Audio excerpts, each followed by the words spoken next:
জমিনের মধ্যে বিপদ দেখি, জলে স্থলে বিপদ দেখি, এগুলো হচ্ছে আমাদের কুকর্মের ফল।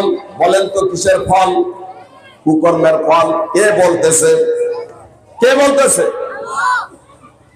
তারপর আল্লাহ রাব্বুল আলামিন বলেছেন, তারপরও আমি তোমাদেরকে ক্ষমা করে দেই। কন্যা সুবহানাল্লাহ।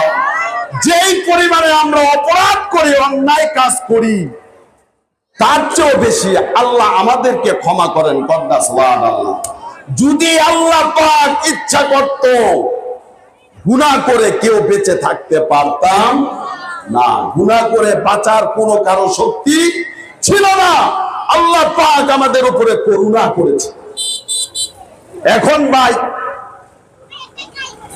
এই যে আমরা বিপদ আপদ দেখি, আমাদের উপরে আসলে বিপদ আপদ আসে কেন? আমাদের আজকের আলোচ্য বিষয় হচ্ছে এটা। আল্লাহ পাক ক্লিয়ার করে দিয়েছে যে আমাদের অপরাধের কারণে আল্লাহ তাআলা আমাদেরকে বিপদ দেন। আমাদেরকে কি দেন? বিপদ দেন। ভালো করে কান খুলে কথাগুলো শ্রবণ করব। আল্লাহ পাক আমাকে এবং আপনাদেরকে যেন আমল করার তৌফিক দেন। সকলে বলে আমিন। ভাইরা আমার, আমরা কিছুদিন আগে দেখতে পেলাম হঠাৎ ভূমিকম্প। কথা কয় না? ভূমিকম্প হলো, সারা বাংলাদেশ একসাথে কেঁপে উঠল। মানুষ ভয় পাইছে, মানুষের অনেক জানমালের ক্ষয়ক্ষতি হয়েছে, অনেক মানুষ মারা গেছে। পরবর্তীতে কি দেখলাম?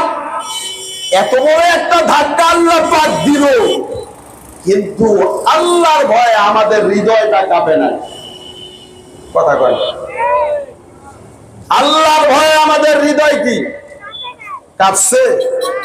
যদি কাঁপতো, সব 5 ওয়াক্ত মুসল্লি হয়ে যেত না। মসজিদগুলো দেখেন শুক্রবার ছাড়া ভরে না। কথা কয় না? আমি কি সত্য বলতেছি না মিথ্যা বলতেছি?